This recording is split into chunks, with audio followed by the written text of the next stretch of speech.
whether it's an ad or a blog that you want people to read, you need to grab the attention and you have to have the winning prompt at that moment. We get prompted every second online with all kinds of prompts. So, one strategy we say is make them curious. And how do you do that? You can say everything in a curiosity framing. And let me first give you an example. We had a job to do. There was a blog website, and they wanted their articles to be read more often. So we only focused on the titles. One title was The Way of Working Changing Drastically. We changed that to This is what work will look like in the future. 180% more clicks. And now you think, why? Because we used a curiosity framing, and that's probably a great tip as last tip for the listener. Bas, you are very welcome to the ScaleX Insider podcast. Delighted and thrilled to have you on the show today. Well, Brendan, thanks for being here. It's amazing and great work you guys doing. So it's my pleasure and my honor to be here. You're very kind. Thank you. Well, look, we've had great fun off air. I'm looking forward to this conversation. You know intimately our vision is to inspire, connect, and enable millions of ambitious leaders of small to medium-sized enterprises to scale with purpose. So, Bas, in 2025, what does scaling with purpose mean to you? Well, that's a great question. And I love that you asked that. I think there is no scaling without purpose. I think you need to have a purpose in order to be able to scale it.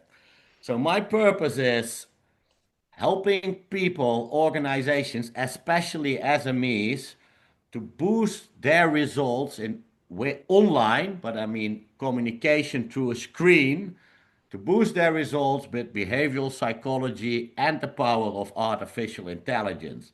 And I believe if that's your purpose, if you have a clear purpose, you can help people, and that's the reason why you scale. So that's Yeah, it for me. I love that. And in a world now that is absolutely uh, noisy with all of the tools and tactics of actually influencing online, I think your work is more relevant than ever. So I'm excited for this conversation today. But before we dive in, you've had an interesting journey from scaling up a kitchen business to becoming a partner and co-founder with the very famous Robert Cialdini in setting up the Cialdini Institute before you went on to set up your own online influence institute. So how do we bridge the gap from kitchen scale up to actually online influencer? Can you share a little bit of the background, Bas, for our Yeah, I listeners? will try to do it in a nutshell. So I go back to when I left university, I started working in the financial industry. I was a financial planner, very young age, and I was able to buy my first house, early 20s. And it was a newly constructed house, and I needed to buy a kitchen. And I learned through a friend of a friend of a friend that kitchens actually, I'm from the Netherlands, in Germany, for me, just a little over an hour drive, were cheaper, but also better served and in a more honest way. In the Netherlands back then, it was, well, we draw your kitchen, this is 30,000 euros. Then you say, oh, that's expensive. Well, then they say, then it's 15,000 euros. It's still quite expensive. You know what? The sun shines. Let's make it eight. So there was a lot of not so credible way of working. In Germany, it was, well, the kitchen is 7,600 and you might could make it 7,200. So I got to know somebody, but as a financial planner, I spoke to a lot of people. Well, I need to upgrade my mortgage, whatever. So I asked, what you're going to do? Well, we're going to renovate our kitchen. And I started sending everybody to that guy, and literally 100% bought, not 90, not 95, 100% bought. I go back to that guy, and online marketing came up. It was early 2000. You cannot almost imagine that it's such a short period. And I told him, if we are able to tell this story that I tell face to face to a lot of people, I think we have a business here. That being said, two young kids, we funded each 5,000 euro on a bank account and we just started. Long story short, he just wanted to have his own showroom. I took over eventually, built a franchise company with 25 shops and with 20 shops. And when I sold it in 2016, we did 25 million euro in revenue. So it worked out. And now the question comes, what this has to do with Dr. Cialdini? Of course, in the kitchen industry, there were huge players with millions and millions of budgets. We were actually the first that started to do lead generation online. But I realized right away we won't be the last to do it. So these big players will come on the market and they can out advertise me in a second. I don't have the budgets they have. So I need to be able to do things smarter. If I spend a euro or a pound or a dollar in Google ads, I need to get much more out of it than them. My answer became behavioral psychology. I was able to design ads and landing pages that converted so much more so we could compete with them as a small mid-sized company at one. But in beginning, we were very small, two young kids. So that was my answer. And that's why we could compete and scale and scale and scale based on we had more results on our efforts. And that was applicable to marketing lead generation, but eventually also to sales conversation, to support conversations, customer service conversations. Yeah, I had the wonderful Daniel Priestley on the show a number of seasons back, and Daniel made the point that everything is downstream from lead gen. Billy Broas, who I had on the podcast as well, also affirmed that that is the case.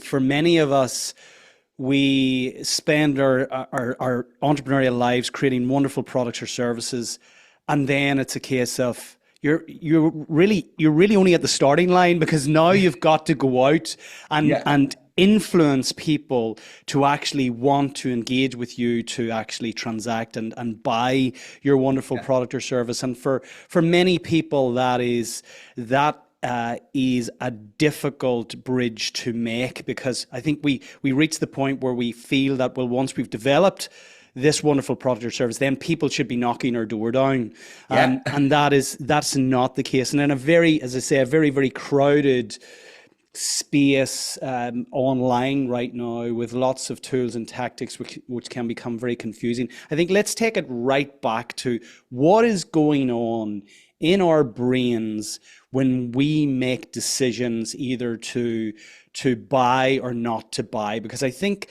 it's important for our listeners to understand kind of what's happening at a foundational level here, and then we will build up from that in terms of actually understanding the principles and tools and tactics which we can apply within our businesses. Fantastic, Brandon. Love to do that. Just small to finish the previous story. So when I sold that kitchen company 2016, I loved training. I wanted to help more people. I saw what I was able to do. So I reached out to Dr. Cialdini's company and said, well, I want to become a certified trainer. And then I got an email back. Well, we get about requests one or twice a day, and we are very selective. So I said, that's great because one of your principles is scarcity. So when I pass all the tests, I'm really scarce.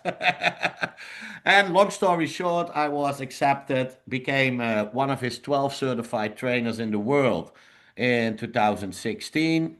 And then I wrote the book 2020, Online Influence. COVID hit. Dr. Cialdini was also thinking on his legacy, but they had a business model that was purely based on physical, live in the room training.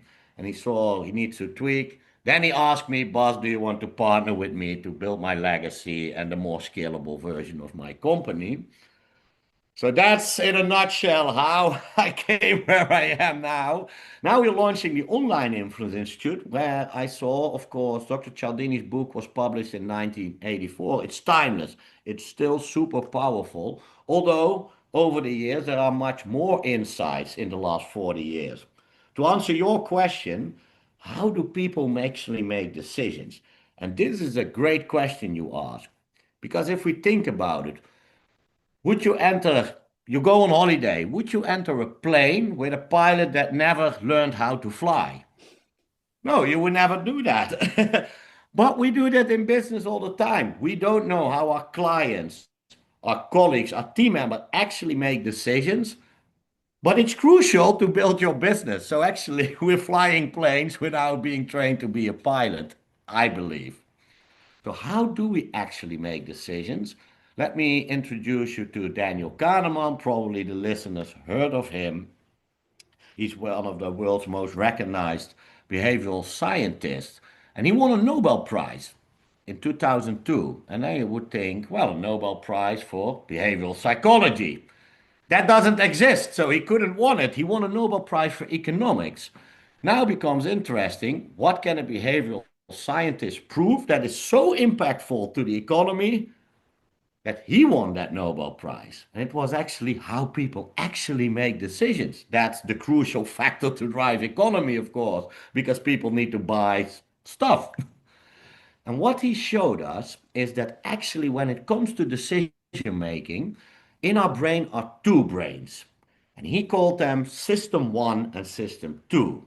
And System 1 is our fast computer, it's made for everyday decisions, and it works automatically, it works on shortcuts. For example, if we think if something is more expensive, it must be better.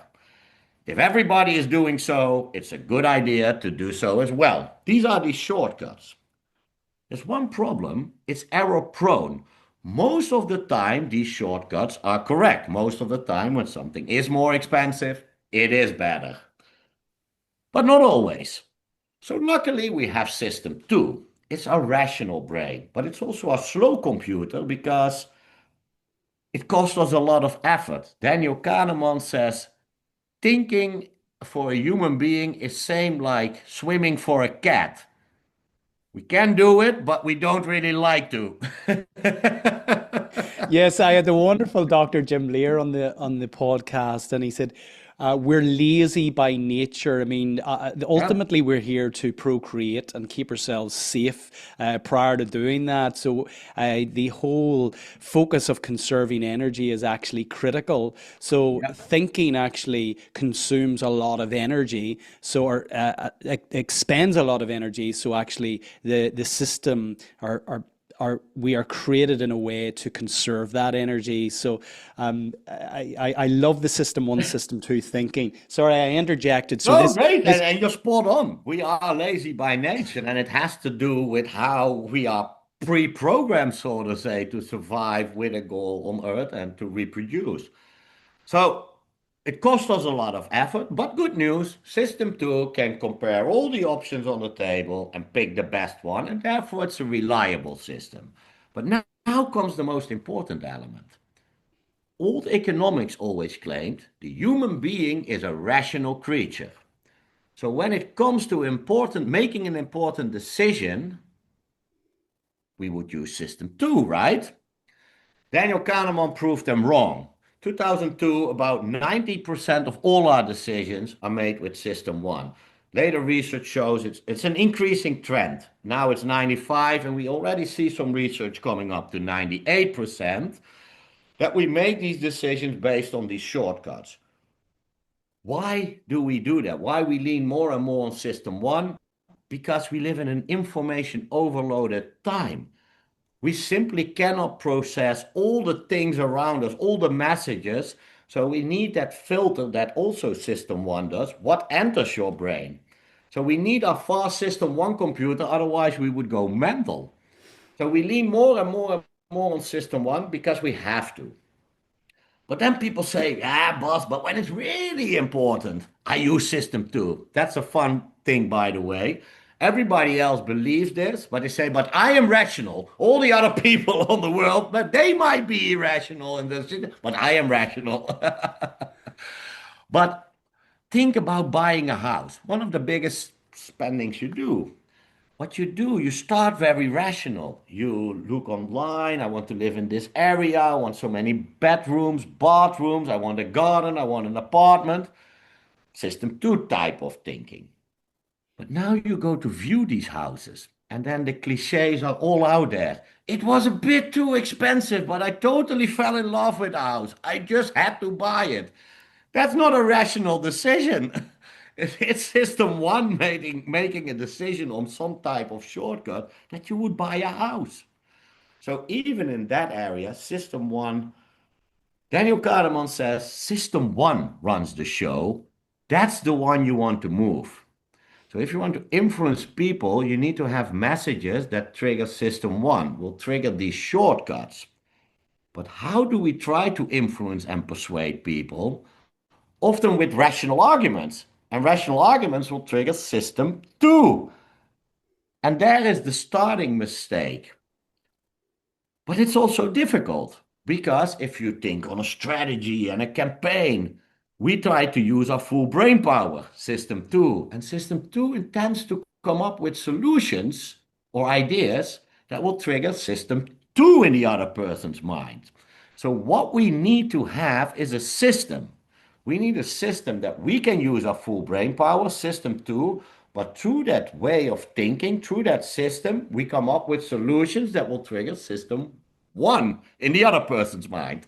And that's what we will dive into today, Brandon. I love that. You've explained that wonderfully well. So I'm making the assumption here in Kahneman's work that, system one, our fast thinking automatic brain is our subconscious, and it will depend on our programming, whereas system two, our rational, our ability to imagine, to create, to think, to plan is coming from our conscious brain. So those terms, kind of system one, system two, could be interchanged with conscious, subconscious mind. Is that right? Is that a correct Yeah, assumption? that's definitely right. Although there's a slight nuance that I always like to make. Often people compare system one with our reptile brain or croc brain. I say that's a wrong comparison. I like to compare it with a child of seven because system one is smarter than the average crocodile. System one knows two plus two is four. A crocodile doesn't, isn't able to make that calculation. But even more important for all the listeners, if you write email, have text on a landing page, knowing system one is in the driver's seat, deciding whether to convert or not, you have to be able to talk to a child of seven. And it's much easier to think, how can I talk to a child of seven than how do I talk to a crocodile? That's wonderful. And again, so critically important because we get caught up in wanting to present ourselves in a very professional corporate way, and that certainly is not akin to speaking with a 7-year-old. So let's dive in. I'm glad we've kind of set the frame for all of the work that you now do, which is steeped in research and neuroscience and really how we think in the first place. It brings me back to something that I read recently saying we are not logical, we are biological. So everything that you've explained, it kind of can be wrapped up, I feel, in that line, because we think we're making logical decisions, but really what we do is make these from an emotional perspective, and then we kind of layer on top of this the logic, the justification as to why we've made the decision. So let's begin with the principles, Baz. What's the very first principle that we need to think about here? And I'm thinking of the small to medium-sized business owner who is passionate about their product or service, has a wonderful product or service, and now wants to reach a wider audience, but is really, really confused because there's so many tools and tactics. And now then we've got, different technologies, AI, everyone's talking about, and we should be leveraging it, and we should be leveraging, it's no longer, SEO is no longer relevant. It's, all of this, it's so confusing. So let's strip it back, all of the noise. Okay, fundamentally, principle number one, what do we need to think about here? Great question. I'd like to introduce, and I know you had BJ Fogg on your podcast, quickly Yes. to reintroduce his model because I think that will give people the direction where to focus on. Briefly say his model. BJ Fogg showed the world there are three components in order to let behavior occur. Fun fact is for people to realize you cannot influence goals. I cannot influence more leads. I cannot influence more sales.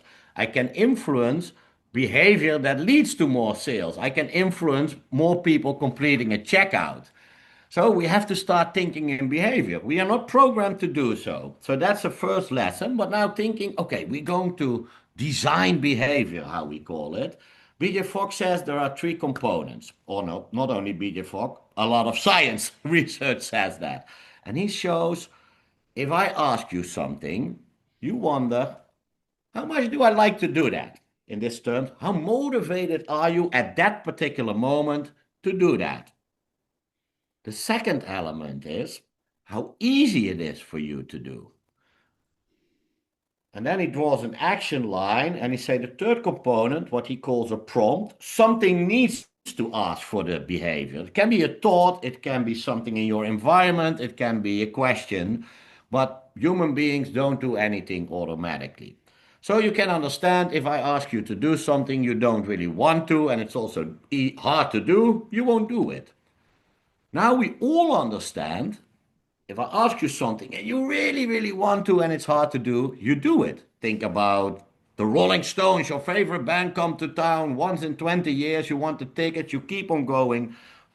The website froze until you have the tickets. But now, and this is where I want to build up and tee up for the tip, science shows, and it's even confirmed in very recent science, what are the most effective things you can do is science shows if it's really easy and you don't really want to do it, you do it when I ask something. And I always give this example. When I went to the university, I had to go by train. And every morning on the train station, they handed out a physical newspaper. Their goal was that I read that newspaper, of course. But I admit always, I was a lazy student. I rather slept in the train. But they almost shoved that newspaper in my hand, so it was harder to refuse it than take it. So I didn't really want it, but every morning I ended up with a newspaper in my hand. So what did I do? Started reading the newspaper. People didn't rely on how motivated I was or how much I want to do it. And that's important insight because motivation, we call it motivational waves. Motivation for the same thing will come and go during the same day. Imagine when I wake up, I'm not interested in having a big dinner and a nice drink. But maybe later that day, I'm sitting on a terrace with my friends. Well, now I'm motivated to have that big dinner and my drink. So motivation comes and goes. But when you make things easier, it's easier forever. So a first step, it's not a principle in general, but a direction. Think how can you make things easier for your visitors?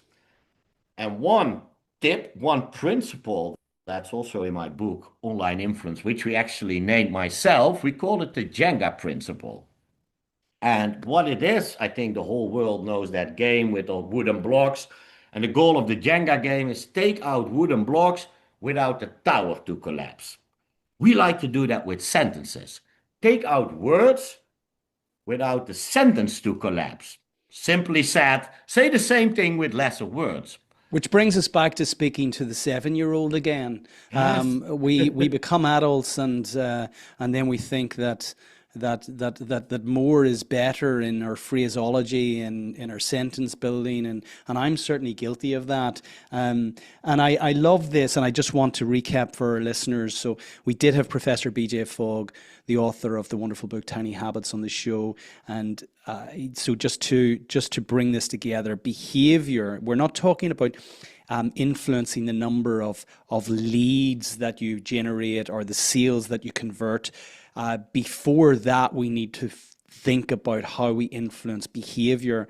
And you have added another layer of context to this in relation to online marketing or online influence, Bas, which I really like. Regardless of the motivation levels, behavior equals motivation plus ability plus the prompt. But regardless of the motivation levels, because we don't know what people's intrinsic motivation levels are, if we make things really easy for them, the probability of getting them to do what it is you want them to do is going to be much higher. So we're really honing in on what it is to make them more able to actually engage, such that we all realize the outcome that we want to have. Exactly. That's one tip. And of course, we can boost motivation also with proven behavioral psychology at the right time. So it's definitely a powerful toolkit. Although I would recommend, as a first point of view for all the listeners, start wondering how can you make things easier.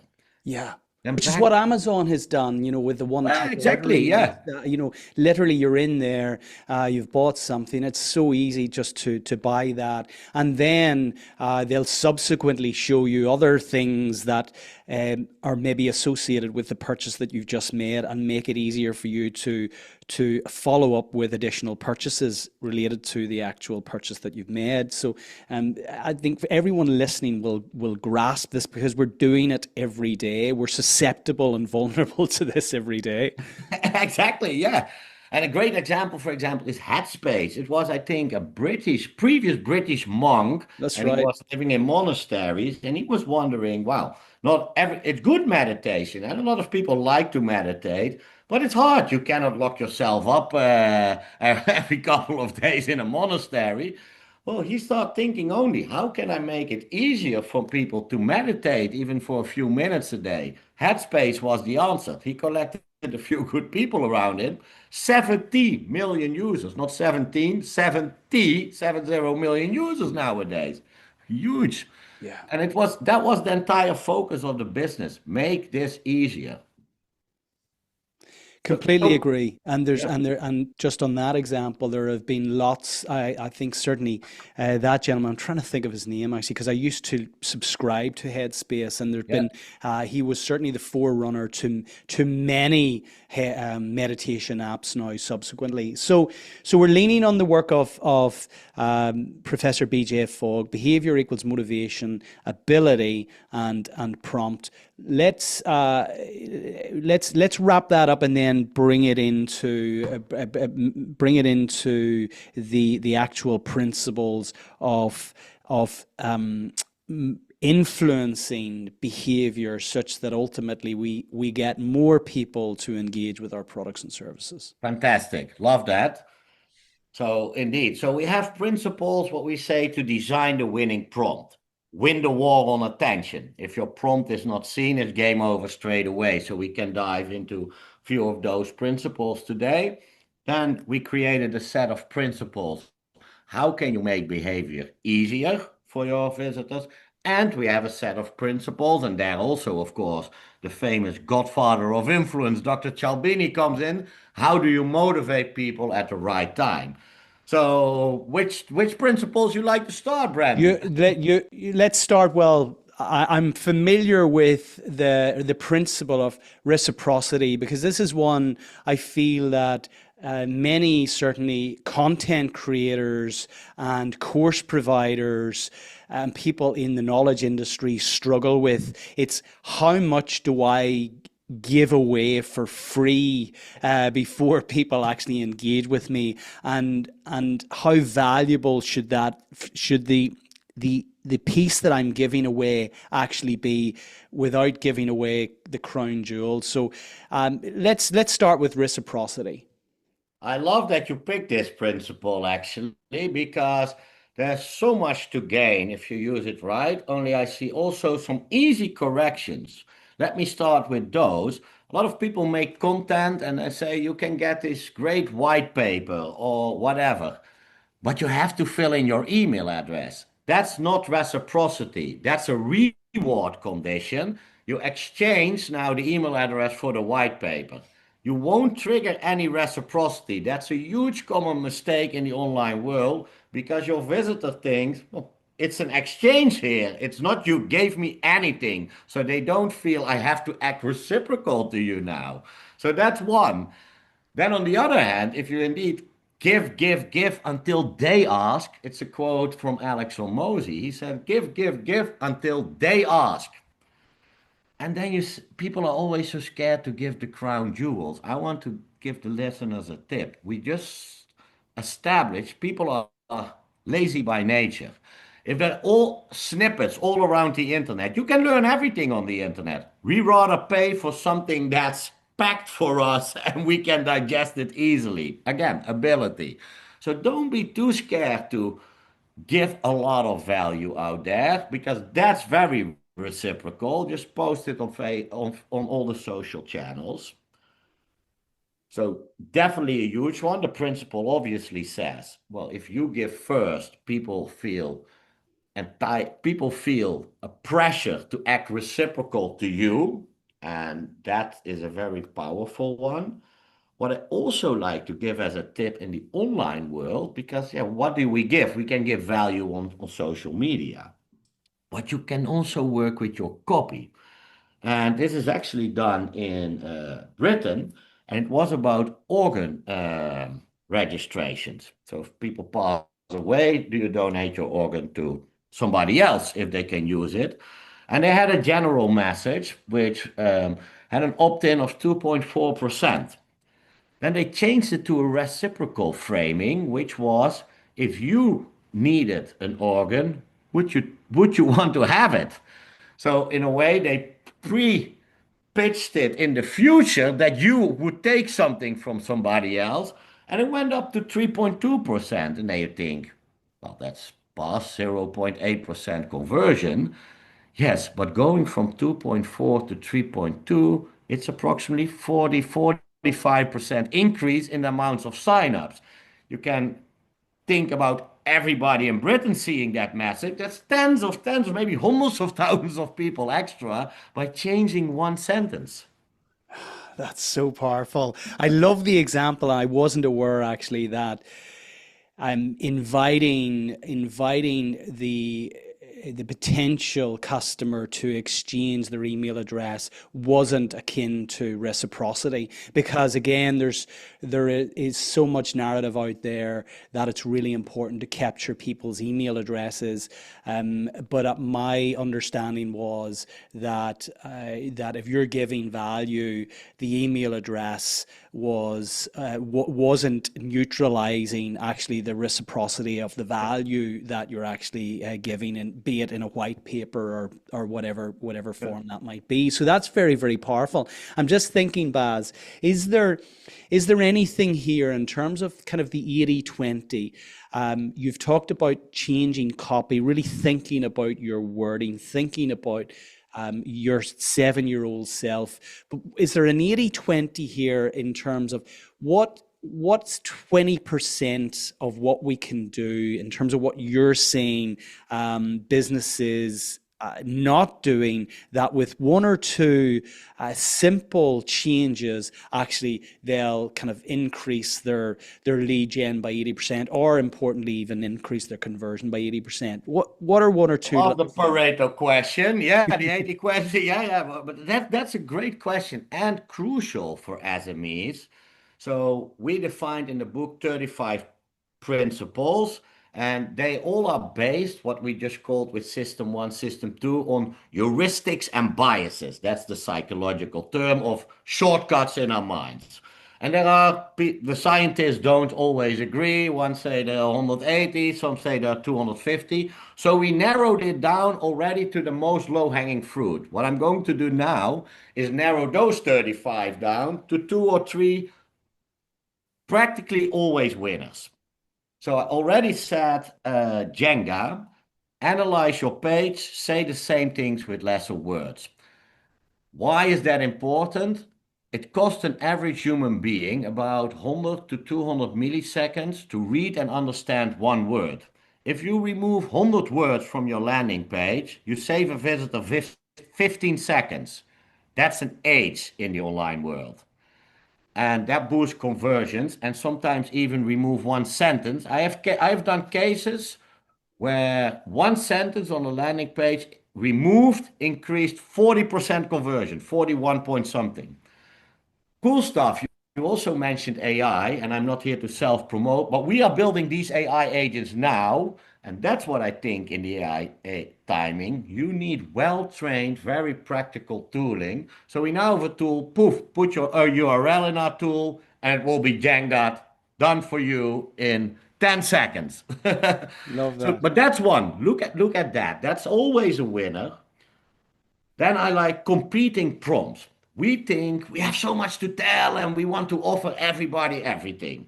I compare it with this. Imagine you go to a birthday party. It's a bigger party, 100 people are there, and you are one of the last people to enter the party. At the moment you open the door, 90 people start talking to you. You don't understand a single word. Maybe even some people will run away screaming what's going on. But we do that online all the time. Click here for this, fill in this form for that, download this, all in one page. So we call this competing prompts. You have to know, what do you want your visitor to do here? A case we done for Seat automobiles. They had the same structure. We actually simplified their landing page. Their goal was people to download a price list, download price list lead to test drives lead to sales. By super simplified, and you could only download a price list at that particular page, we increased leads with 2000%. And what I want to say with doing this, often people think, oh, behavioral psychology and complicated, and I need big teams, big budgets. That's my mission. You don't need that. Yes, I work for Disney and I work for Booking.com. They have this. But you can do the same, because often you just need to know what you do. So look at your pages, see where you ask for multiple things, decide what is the thing I want people to do when they come here, and only ask for that. Again, it's so simple, and a lot of this is common sense. But as my mother used to say, common sense isn't that common after all. But Exactly. Yeah, that's the issue. it's so profound. We have all of these wonderful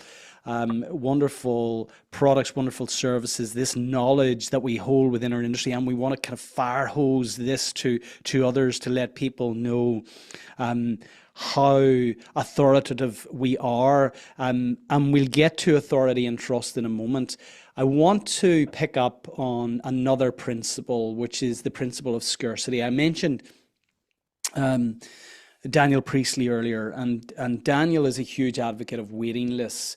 My sense of waiting lists now is that it's potentially overplayed. The waiting list is signaling to people that something's coming up. We've limited spaces, and that may certainly, and it's important that, and I know this is very important to you and Robert Cialdini, that what we do in the context of influencing is ethically done. What's advice can you give, Bas, in relation to creating scarcity, and why is scarcity important in the context of influencing behavior? Two great elements in one question for me. Indeed, scarcity, I will answer in a second, because there are multiple ways you can always use scarcity in an ethical way where people often don't think about. So I will give them those options. First, ethics. It's not only important to me or Dr. Robert Cialdini, it's important to yourself, to all these listeners, Yeah. because research shows that if you are unethical, it backfires much bigger than the gain you got. Because that's actually maybe the research Dr. Cialdini is most proud of. He called it the triple tumor research, because he saw that companies and leadership push their employees to act unethical. Three things happen. People get stressed.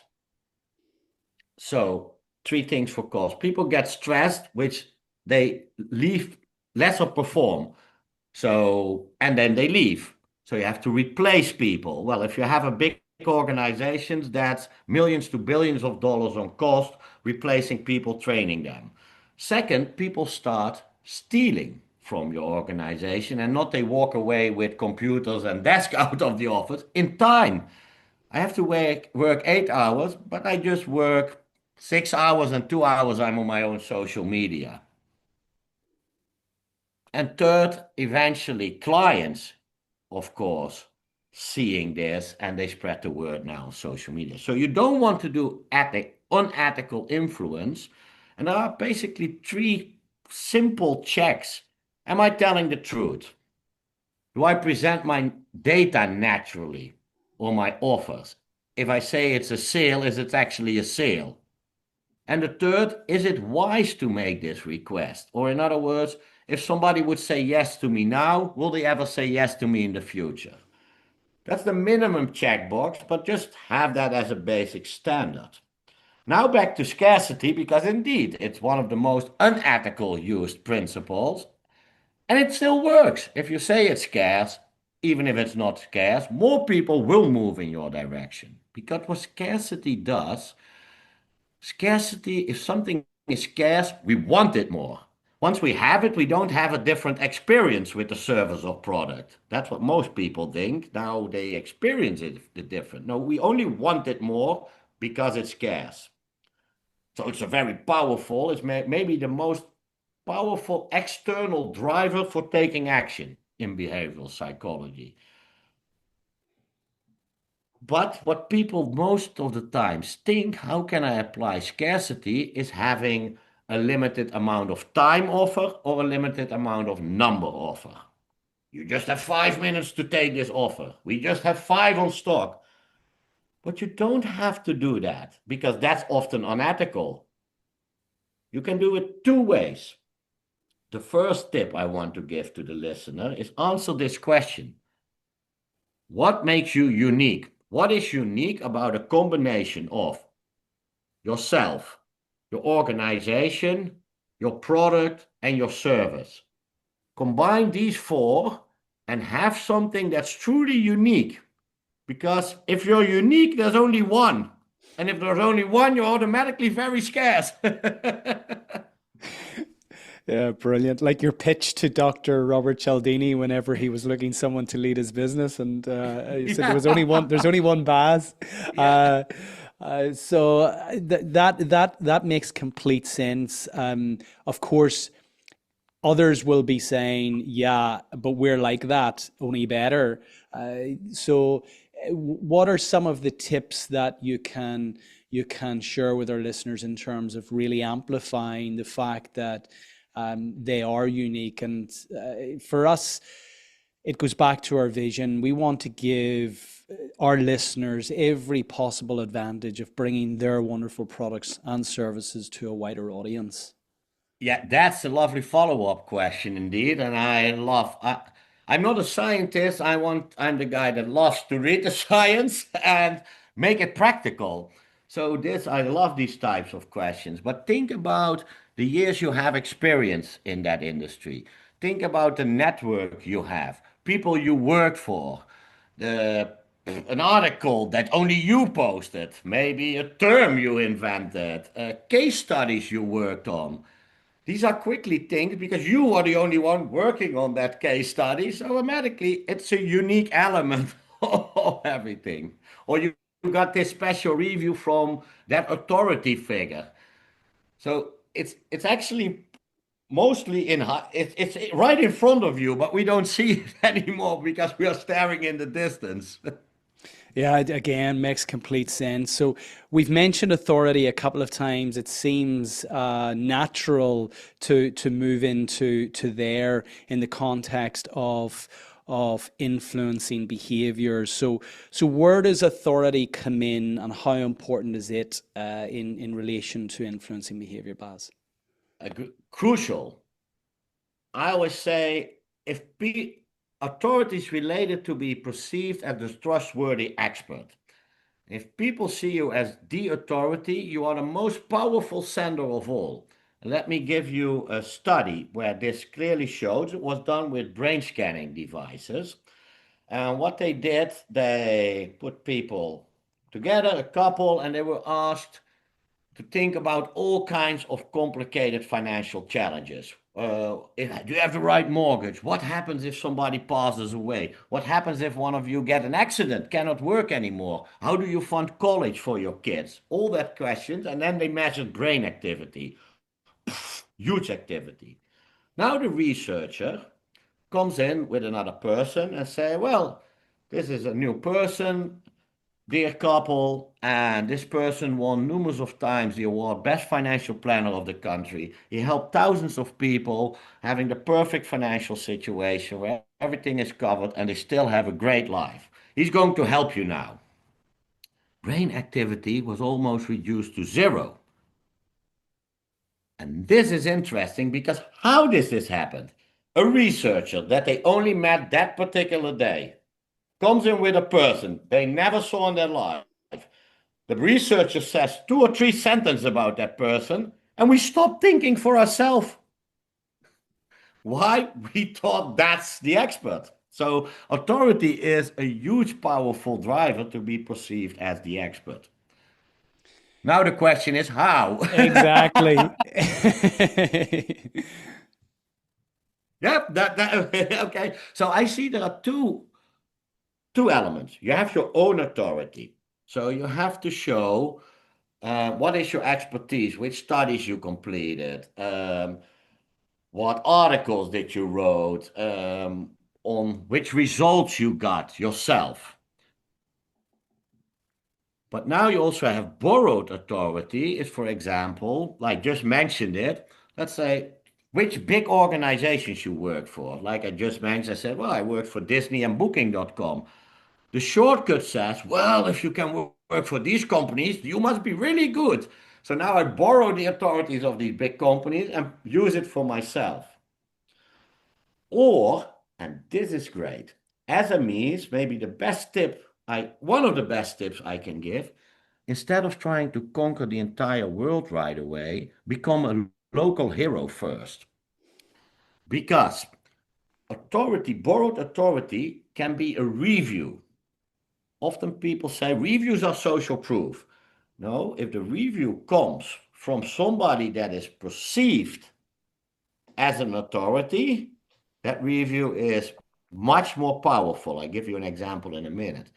Look who is in your community in authority. It can be a chairman of the local football club, from a charity that the whole village supports. Those people with a natural authority in the eye of a lot of people, if they will start saying something good about you, which is often very possible if you just help them, reciprocity a bit, it elevates your authority. So you borrow their status, bring that back to you. And having that in mind, a growth strategy of local hero and then expand based on these authorities, it's a powerful driver. The example, why it's so powerful, then I bring it back to you. Sorry, all these questions, I get so many examples in my mind. I always say, imagine that 1,000 people say Bas is the best trainer in the world. But now imagine it's not true that Warren Buffett says Bas Wouters is the best trainer in the world. That's one review, but which would be more powerful to persuade people? Well, I bet, I know this one review from Warren Buffett. But you don't need Warren Buffett, you need authority figures in the eyes of your audience. And Yeah, that everybody can do.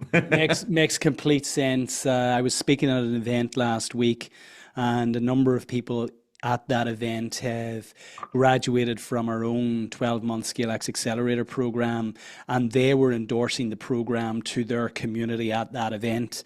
And because they're prominent figures in their respective communities, it immediately gets you through the door and invites eyeballs on you. It invites attention on you. People are now curious as to what it is that you have to offer. If these prominent figures in their respective communities are actually endorsing and testifying to what it is, to the efficacy of what it is that you Love supply. that example, Brandon, and it's spot on. But you also see it's doable. And just as with the researcher that introduced the person, it was a simple introduction. You can let yourself be introduced as well.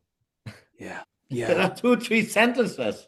Yeah, of course, and I'm always conscious of this when I'm speaking at events to understand who is my audience and what is it that I've done that within a couple of sentences will hopefully endear those people to me in the context of, oh yes, he's one of us, because he can immediately, I'm stepping into their shoes. So understanding who it is that I'm speaking to, what's important to them, and relate that back to my own experience to create that initial engagement. Yeah. They're lovely, and you're a great practitioner, I hear. I try to be. So, look, we've spoken to the principle of reciprocity. We've spoken to scarcity. We've spoken to authority and trust. You have 35 principles. We're not going to get to touch on all of those today. Dr. Robert Cialdini, whose work I know you lean on heavily, and you're a great reverence of. Baz, Robert talks about and speaks to 7 principles of influence.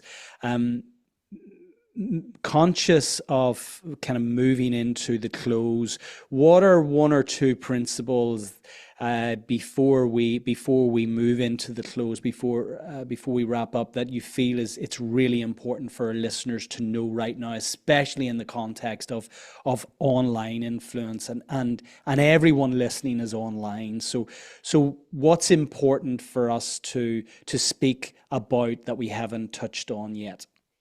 I think I can give a great killer tip here on 3 principles combined, and it starts with social proof. By the way, the principle of Dr. Cialdini, indeed, they are in the Ford model, the ones that motivate people. Although, let me give you a case study, NYX makeup studio. They had a product page and there was a button buy. Then they tested the sentence 71 beauties have viewed this product today. It was small letters underneath the buy button. 33% more transactions. Not bad for 5 words in your web page.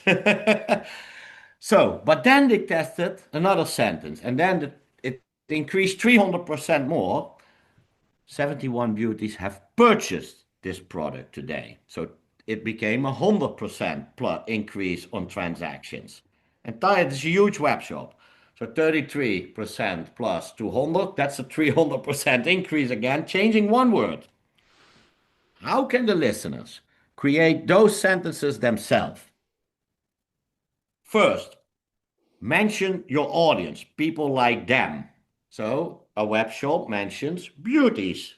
Probably people want to feel beautiful if you go to a makeup web shop. So they did that. Second, and that's a principle in its own, name the desired behavior literally, but the desired behavior you want them to do. So maybe your clients like to view products, but you want them to purchase products. And when they said purchase, that was the huge spike to plus 100% transaction. So name the desired behavior literally on what you want your visitors to do. And then the third criteria, exact numbers boost trust. If they would say 70 beauties have done this, people think, or System 1 thinks, well, you maybe make this up. But on 71 beauties, System 1 thinks, you cannot make up 71. That must be true. So interesting. Again, kind of the wording has to be so clever for people who are not in the marketing sphere. Where would you guide them? Does this require somebody to have a marketing professional working full time in their business? Of course, it depends on the size of the business and the nature of the business. But given what we've described so far, especially in the context of online marketing, are there any resources or other than, and we'll put a link to your wonderful work on your website in our show notes, Baz. But do people need an online marketing person? Is this the domain of marketing professionals, or is it something that SME leaders who don't have this marketing function in house can actually enact and apply for themselves? Yes, and that's the beauty where AI comes in. And I wondered, like I said, what's my purpose? Helping SMEs. I've been an entrepreneur all my life, so I'm not the guy that always worked in corporates. I built businesses. So I know SME and everything that's going on really, really well. So I was asking question after question. How can I make this easy? How can I avoid that people have to spend months on learning this stuff? And how can I give them results fast? Now AI comes in. So we train now our bots, and we will do free workshop to see this power every month. We will have one coming Thursday, but if they go to onlineinfluence.com, they can find it. And I believe these tools, that's what my mission and purpose is. That people don't need a complete marketing department.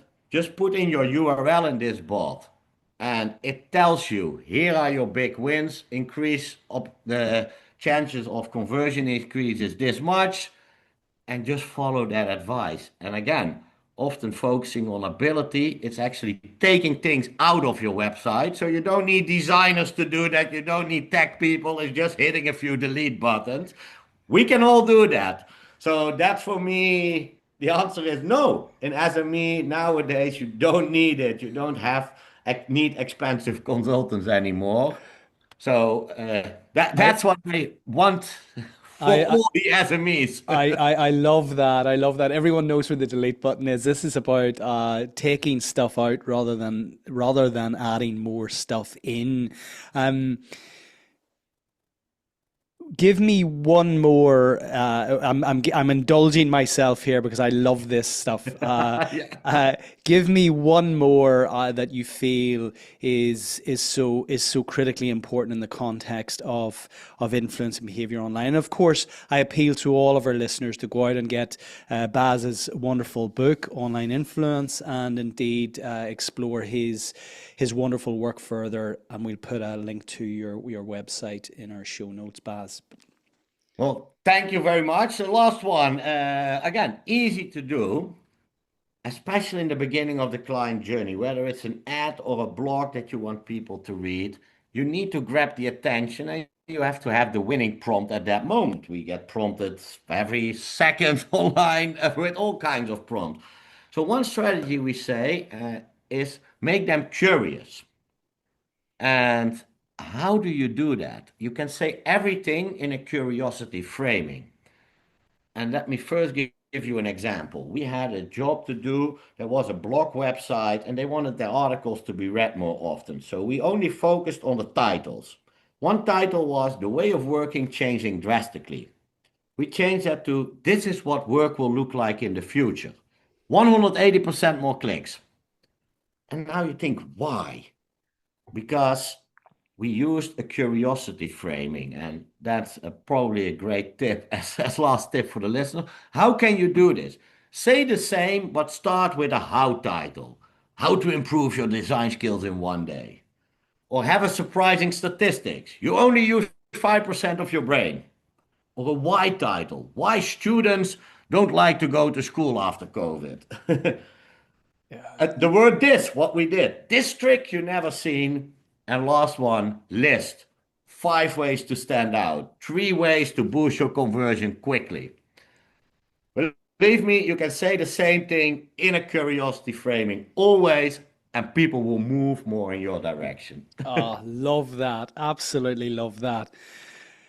Baz, again, we could stay on here for hours. I absolutely love this, and it is so Well, critically. let's do another one. If your audience said, "Well, I really like that talk," let's do one more later. Absolutely, I feel there will be an appeal for that, a follow up here, a part two to this, because again, so many of our listeners are trying to navigate what is a very crowded, noisy domain, which is this: how do I generate more leads? How do I convert more of those leads amidst the myriad of tactics and tools, coupled with, of course, the technological advancements from AI, which it's literally changing week by week. So I love that your work is founded in timeless principles, and then you have really supported those principles and continue to support those principles with tools, practical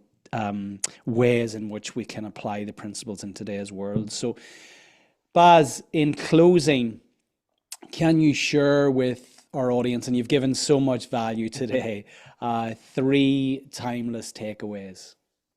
Yes. The first one I want to share is there's a huge mismatch with what science knows and business does. There's a huge mismatch with what science knows and business does.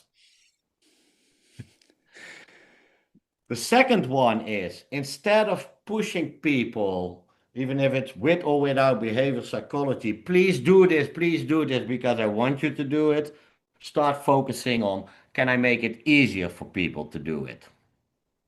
And the third one, and I get this question all the time, yeah, but this sounds like B2C and I'm in B2B, then I don't really believe this works.